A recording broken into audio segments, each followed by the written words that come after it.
listening to senior citizens. Now, senior citizens and their needs get very little attention from media, very little attention in Congress. That's just the simple truth. But when you talk to seniors, your parents, your grandparents, what you find out is that millions of seniors and disabled veterans in this country are trying to make it on $11,000, $12,000 a year Social Security. And you know what? You know what? Nobody can make it on $11,000, $12,000.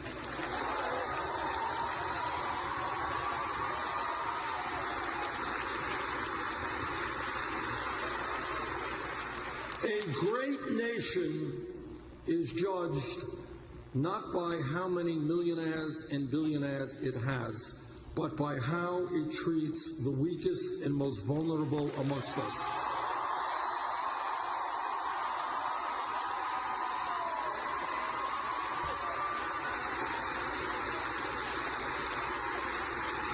Senior citizens, the people who have built this country, the people who have raised us, deserve to be able to live out their last years with respect, security, and dignity. We will not turn our backs on them.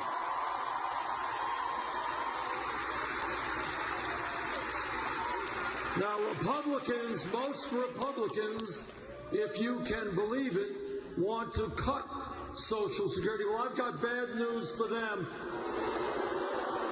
That's right. Not only are we not going to cut Social Security, we're going to expand Social Security benefits.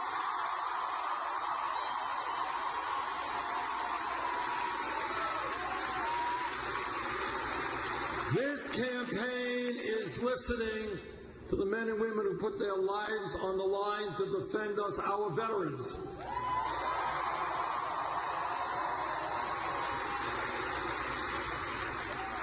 You cannot ask more of a person than to put their lives on the line. Our veterans are entitled to the health care and benefits that they earned.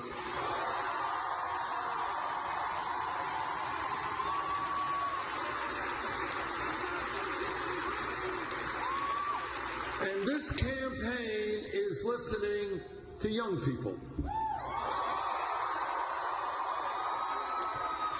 And young people are asking a very simple question, and that is, why is it that I have to end up $50,000 or $100,000 in debt because I try to get a good education?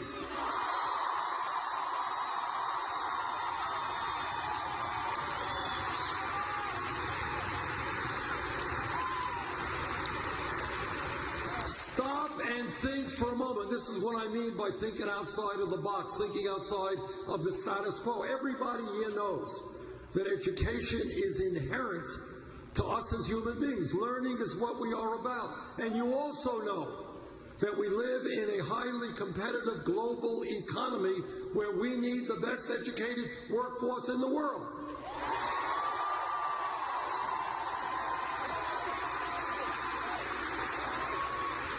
Why are we punishing millions of people because they wanted to get a decent education? Why are people in this country paying off student loans for 10, 20, 30 years? That is crazy.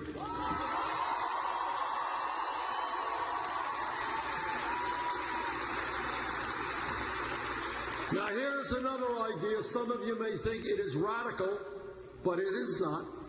And that is, today we look at public education as free education for kids from first grade through 12th grade. And for a long time, that was extraordinary. You made it through the 12th grade 50 years ago. You graduated high school. You know what? You can go out in the workforce and get a decent job. The world has changed.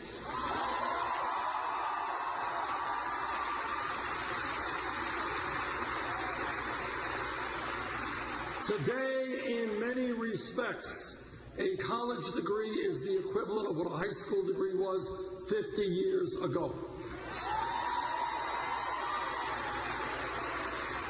And that is why I believe we need to make public colleges and universities tuition free.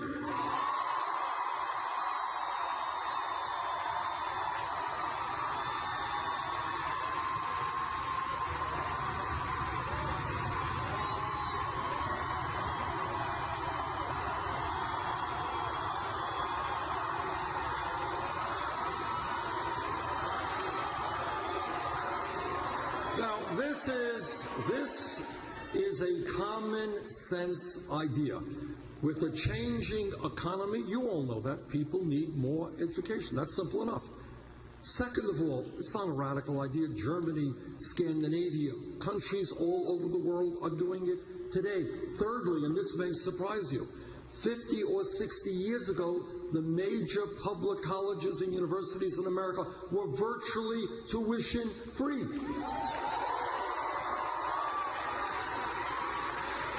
So this is not a radical idea. It's a pretty commonsensical idea. And the other point is, we have millions of people in our country, young and not so young, who are being crushed by oppressive student debt. Anybody here with student debt? Welcome to the club. All right, our legislation, A, makes public colleges and universities tuition free, B, substantially lowers student debt, and 3, we pay for that. How do we pay for this? Well, all of you know that 10 years ago or so, Wall Street's greed and recklessness and illegal behavior helped destroy our economy. They went to Congress for a bailout. Well, in my view, now it is Wall Street's time to help the middle class of this country.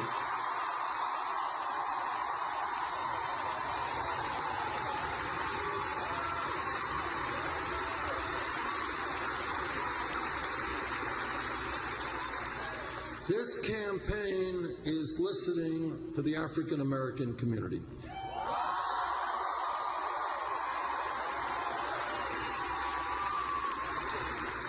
And what the African American community and others are saying, and again, I want you to think outside of the box and see how crazy this is. What African Americans are asking is, how does it happen in America, the wealthiest country in the history of the world today, that we have more people in jail than any other country on earth?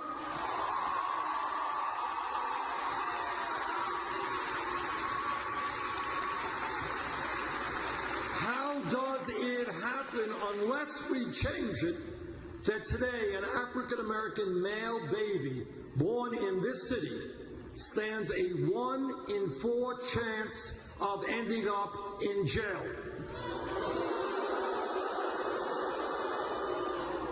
We have a broken criminal justice system.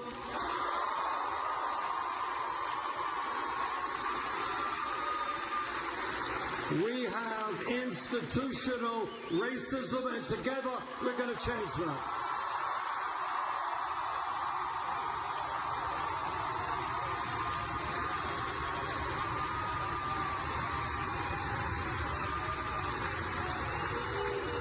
This campaign is listening to our brothers and sisters in the Latino community.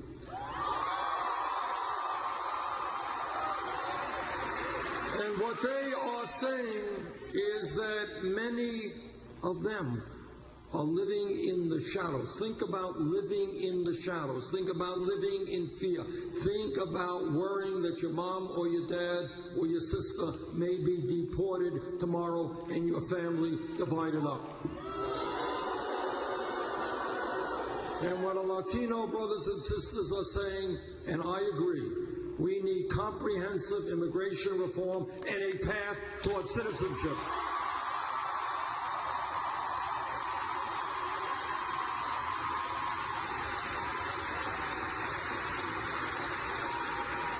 As I go around the country, we have also had the privilege of meeting with many Native Americans.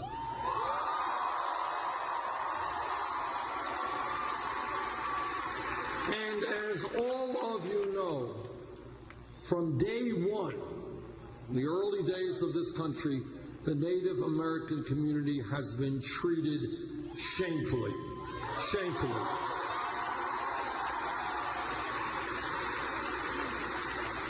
And they are still being treated shamefully. I was in Hibbing, Minnesota last week, and the leaders there were telling me half their kids are dropping out of school, high school. Kids are committing suicide. Heroin addiction is rampant. Healthcare is abysmal. The education is inferior. We cannot allow that to continue. We owe the Native American community too much for what they have done to our country.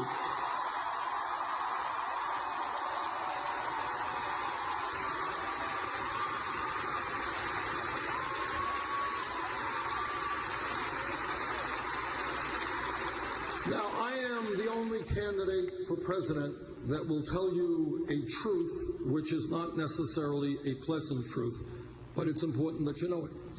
And that is that no president, not Bernie Sanders or anybody else, can do what has to be done for the middle class of this country alone. Can't be done alone. And the reason for that, and here is the unpleasant truth, is that Wall Street has unlimited amounts of money, unlimited. Corporate America, whose greed has done so much harm to this country, who would shut down a plant in Michigan tomorrow and move to China if they can make $5 more in profit, their power is enormous. The major donors, the billionaires who make huge campaign contributions, enormous power. The only antidote, the only way we make change together is when millions of people, black and white and Latino, Native Americans, Asian Americans, gay and straight, people born in this country, people coming from elsewhere, when we stand together,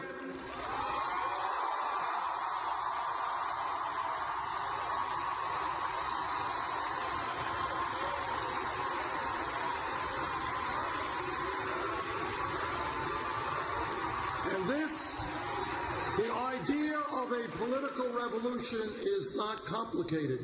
It is to say that every person in this arena, every person in America has enormous power if he or she is prepared to exercise that power.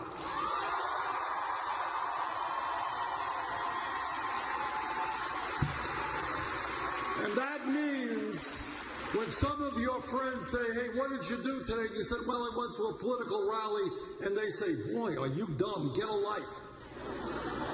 Tell them that if they are worried and concerned about paying off their student debt, getting a decent job, women's rights, gay rights, worried about the climate and climate change,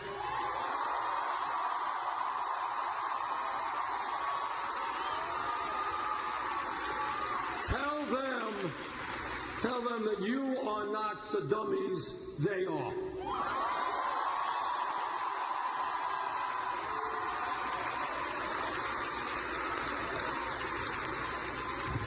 Now, let me say a word about some of the differences that exist between Secretary Clinton and myself.